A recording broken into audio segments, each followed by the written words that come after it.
મોડાસાની પ્રજાને પ્રાકૃતિક અને રળિયામણું વાતાવરણ મળી રહે તે માટે સરકારે વર્ષ 2019માં માસૂમ નદીના કિનારા પર રિવરફ્રન્ટ બનાવવા ₹4 કરોડ મંજૂર કર્યા હતા।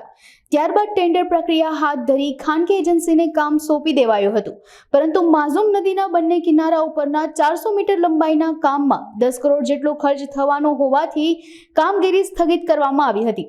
આ યોજના હેઠળ નદી કિનારા પર protection wall, garden, walking area સહિતની જુદી જુદી સુવિધાઓ આવરી લેવાઈ હતી। ત્યારે હવે સરકાર દ્વારા બ વર્ગની નગરપાલિકાને 4 કરોડની જગ્યાએ 8 કરોડની ગ્રાન્ટ આપનાર છે। ત્યારે ઉપરનો 2.13 કરોડ જેટલો ખર્ચ પાલિકા સ્વભંડોળમાંથી વાપરીને માસૂમ રિવરફ્રન્ટ બનાવવાની દિશામાં પાલિકા કામ કરી રહી છે। ત્યારે સરકારમાંથી મંજૂરી મળતા જ ટેન્ડરિંગની કામગીરી કર્યા બાદ માસૂમ રિવરફ્રન્ટ બનાવવાનું કામ શરૂ કરવામાં આવશે। નમસ્કાર।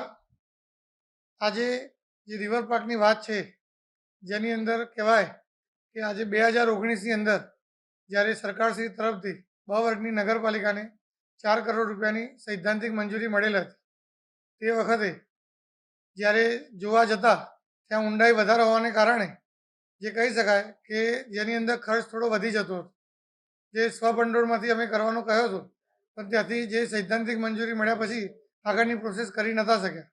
ત્યારબાદ 2021ની અંદર એનો રિવાઇઝ પ્લાન કરી અને ફરતી અમે મોકલ્યો હતો, અને એ પણ જ્યાં પ્રોસેસમાં હતો ત્યારે 2023ની અંદર બ વર્ગની નગરપાલિકા માટે સરકારશ્રી દ્વારા 4 કરોડની જગ્યાએ 8 કરોડની અમને મંજૂરી મળી હતી। એ અને જે ઉપરનો ખર્ચ હોય તે અમે સ્વભંડોળમાંથી અમે કરવાના હતા।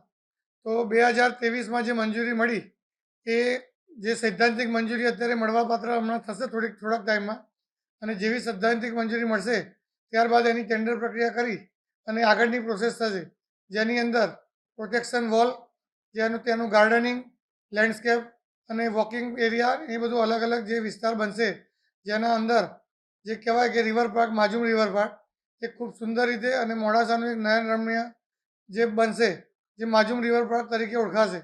અને એ જેની લંબાઈ 360 મીટર હશે।